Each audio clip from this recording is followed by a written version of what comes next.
and welcome to another episode of 50 Shades in Grey. So, this week, in a week where we have had Australia banning the social media, which my thoughts on that are that usually when something is banned, something else comes out and makes money for someone else. So, probably from this, you'll see something else arise that may be the next thing, which will give someone an opportunity, I guess, if you look at it that way. So it'd be interesting to see how that works out with the kids to take away their social media. The World Cup draw was this week as well, which was absolutely a car crash, horrendous. If anyone watched it, my thoughts go out to Rio Ferdinand because I did feel for him. Obviously, not being his primary talent. He's very good as a pundit, but I felt like he was like just left alone with a load of people that didn't know what they were doing, and I did feel for him. Yeah, and I had £1 million idea this week, another one. So my £1 million idea, because I bought a box of celebrations that I was going to save for Christmas. That was never happening, was it? So I started to take them out, and I don't know about you guys, but I'm one of those people that I'd sort of self-abuse myself if I know I'm eating too much just to try and snap out of it. So, call yourself names and stuff like that. It works for me. So I thought about having these like diet celebrations that were all wrapped up, and then basically, when you're unraveling your like fifth Twix, is a little note in it with nothing, no chocolate that just says, "Do you need this, you fat twat?" Stuff like that. I think that's an idea. Someone can run with it. I think that would be really helpful because I just don't need to keep eating them. But anyway, it got me thinking about lots of things this week. And I wanted to ask you a question. So my question is who knows you best? Who should know you best in your life? Who should know your deepest, darkest secrets that you're ashamed of telling everyone? Who should know your worst thoughts that you have, maybe, that you don't share? Who will always be there for you, and they will be there no matter what you do, what you say, or whatever circumstance? Who's been with you the longest, and who's going to be with you up until your very last breath, your very last day, and maybe beyond that? So if it was a person, for me, it'd be my son, Zach. He's my best friend. Probably don't make his top three, which is hurtful, but no, he is my best friend because we share everything together. We live together, and it is like having a roommate really the whole time, rather than having sort of my son here or his dad here. So I think hopefully he feels the same way. But yeah, for me, but outside of Zach, I'm hoping, and for me, it should be yourself. I've found for me that I know myself better than anyone else. And at times I can surprise myself with stuff that I do. But out of everyone, I know what's best for me. And it's amazing because I hear, when I was single, I'd hear people, friends give me advice. You know what you need? And as soon as a sentence starts for me with, you know what you need, I used to just think, no, this is what you think I need. This is not what I need. You're going to tell me your version of me. And that's not me. I'll be my version of me. So then they tell you everything that you need in your life or that they think they need. And sometimes I think our friends with the best intention probably tell us things that they want us to have to make them feel better in the first place. But for me, I will always know what I want. And I'm one of those people, I don't know about you guys, but I'm one of those people that when people tell me I can't do something, it drives me forward even more to actually do it. This podcast, for instance, when I started this, I had people like, well, what's the point of that? Where's that going to go? What are you going to do with that? What are you expecting from this? And that probably spurred me on to do it even more. And listen, don't get me wrong, there's still a long, long way to go. But in case you didn't see, the show made the top 10% apparently in Spotify. So they told me in my Christmas cracker from Spotify, and it's doing well on YouTube. So that's a step in the right direction, right? So at least I'm making steps towards proving those people wrong, and stuff like that drives me on. I don't know about you guys, but like people thinking, always people telling me I can't do something, always drives me on. And one of the things I was really mindful of when I had Zach, and I think you take things out of your childhood and you make sure they're things for good or bad that you're going to do with your own kids when you have them, if you have them, and you're lucky enough to have them, that you will do as a parent. So for me, there was a couple of things. One was show up. One was that was a massive thing for me with Zach, is that I'm always going to show up for him no matter what, where it is, what he's doing, how insignificant it may be, I'll always show up. And I think that starts when they're kids to go into things that they just do. If you're lucky enough to be able to do that, some people, for the best will in the world, because of work commitments or whatever it may be, they can't be at everything. But I think just let them know that you want to be at everything if you can, and when you can, just get there. So that was the first thing. And the second thing, uh, I big- I think I've always said to Zach, whatever you do, just find you only need one reason to do it, and that reason must be yours. So I heard a lot when I was wanting to do something, and it could be the simplest thing, the slightest thing that you'd say, I want to do this. And people are very quick to give you 5 reasons, 10 reasons, whatever it may be, why you shouldn't do that thing. For me, your friends are the people that say, you should do that because of this. They can give you side notes and say, definitely do it, but just be aware, you might have to negotiate this problem if it happens. But as soon as someone starts telling you 5 reasons why you shouldn't do something, that something's a bad idea, unless there is nothing about what you've said that's a good idea.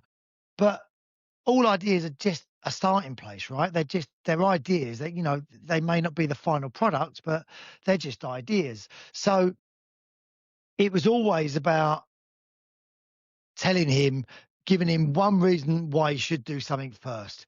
Always give them a positive thing, because that for me is good parenting as well. So besides that, though, I think it should be yourself. It really should be. Now, for some people, they may choose their partners, they may choose their husband, they may choose their wife, but you know, you're going to need one day you do need to know yourself. And maybe you can have both. Maybe, and this will be for you guys to tell me, maybe you can have that person. And I'm not saying that the person that you're with, in your life shouldn't be your best friend. I'm not saying that at all.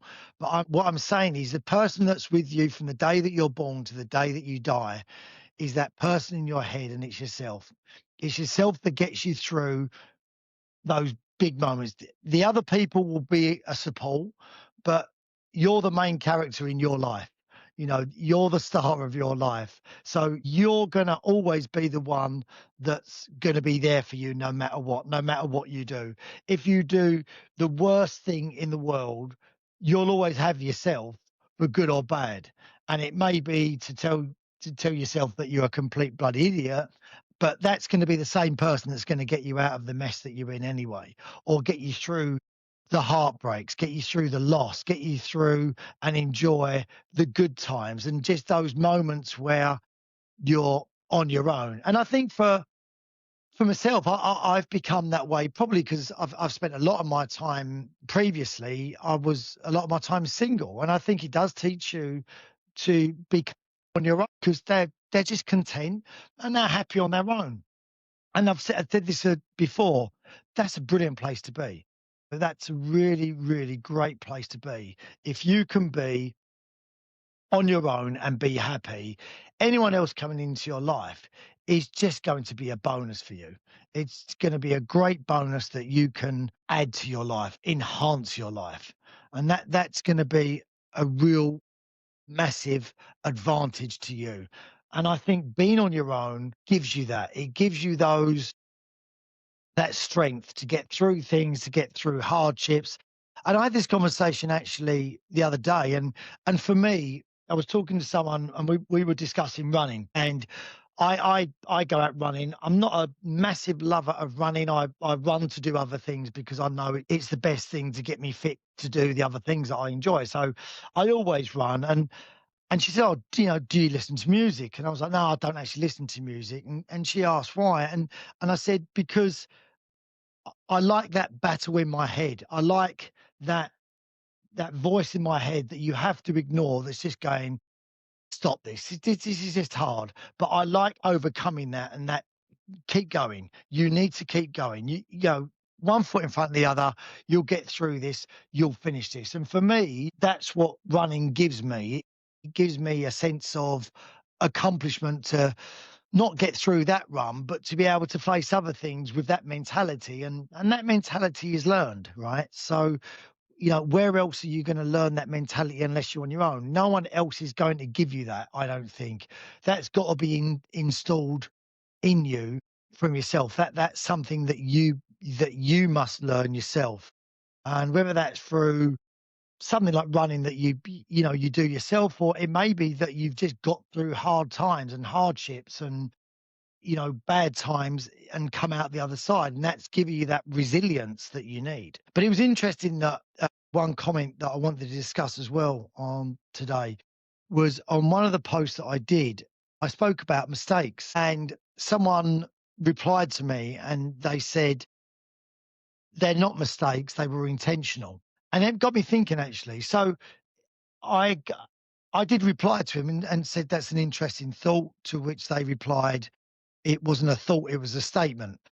But I think the thought of that for discussion is, are mistakes just in hindsight? Because I think what his point was, and it was a man that said it, I think, I think what he meant was everything you do is an action. And if you're doing an action, you're doing that action. So it is intentional. If you find out after that action has caused hurt or gone and led to something that you didn't think it was going to go to, then it becomes a mistake. And I thought it was quite interesting actually to have a think about that. So when you look back, are things that didn't go right the mistakes? And was everything that you did wasn't a mistake? It was actually intentional. So, for instance, if you've cheated on someone in a relationship, that, and you've said, that was a mistake. Is it only a mistake because the other person has found out, or it's gone wrong for you? Because according to sort of that statement, like the action that you was doing, you knew what you was doing. So, you arranged what you was doing, or what you're doing, you was happened. So it was intentional. What you did was intentional. It may not have been your intention for the ripple effect. That may not have been the intention, but the actual action was intentional. And it does make it sound really bad when you say it like that. And I think probably it's one way of looking at things. And I'd like to get you guys' advice on it. Do you think that mistakes aren't mistakes, they're actual intentional actions? And are the mistakes only in hindsight because it's gone wrong, or people have found out, or you hurt someone? And if they hadn't have found out, would that just be one of those deep, dark secrets that you keep to yourself, that you don't ever tell anyone else? And the only person that knows is you, which brings us back around nicely to, who's the person that knows you best in your life? Do you think there's someone else that knows you better than you? And if they do, because I've got friends that cannot be on their own, yeah, and they're very open about it. And both of them are guys, but when I speak to them, they're like, I cannot be on my own. I just cannot be on my own. I can't bear it. And I'd like to talk to them about that, because for the people that can't bear on their own, what don't you like about being on your own? What is it that frightens you about being on your own? Is it just that the fact that you're bored? Is it the fact that you've never spent time in your own head? And are you worried about spending time in your own head because you don't know where that's going to lead you? And then, if that's the case, what are you really hiding deep down from yourself that you don't even want to think about? And do you then occupy every moment in your life with other things to stop you thinking about those things that you know are there, those elephants in your mind, if you like, that you know are there, but you would choose to ignore them because you don't want to think about them. Because once you do acknowledge it, it's going to be an outcome or something frightening for you. So those people that can't bear to be on their own, I'd love to hear from you to tell me, like, what is it about being on your own that you don't like? And it could be something really simple that that I just don't get. And so if you explain it to me, then I'll get it. But it'd be an interesting question for you guys to answer. Is it just the boredom? Is it just not knowing? And for other people that love that time on their own, do you think you're a better person for being able to be on your own? Does that put you in a better place? And are you a person now that has got all of that together, where you can be on your own and you can be with someone and you love being with someone, but you still like the time on your own? You still need that time on your own apart from the other person, where you can spend time in your head because you can work things out for yourself and reflect on things. Because if you're not spending time on your own, when are you reflecting? When are you thinking about you? When are you looking after you as opposed to looking after everyone else in your life? So lots to think about there. Please get back to me about it. I'd love to hear your views and opinions. And guys, just a really big thank you, because the feedback we got from Spotify at the end of the year Christmas thing was great. Actually, feedback was great. Now, I'm not stupid. I know some of the figures that they present in a way that makes it look a lot better than it probably is, but hell, I'm taking it anyways. If I'm in the top 10% of shows, then I don't think, that could be a million shows anyway, but at least I'm in the top 10%, right? And that is all down to you guys supporting. So make sure you subscribe and make sure you follow me and make sure you comment and share these videos in all the places that you can, because I'm told that they help people. They like listening to them and they like hearing an opinion, and it is just a guy's opinion. But thank you for joining Fifty Shades and Grey, guys. Have a great time and catch up with you next week. Take care. Bye bye.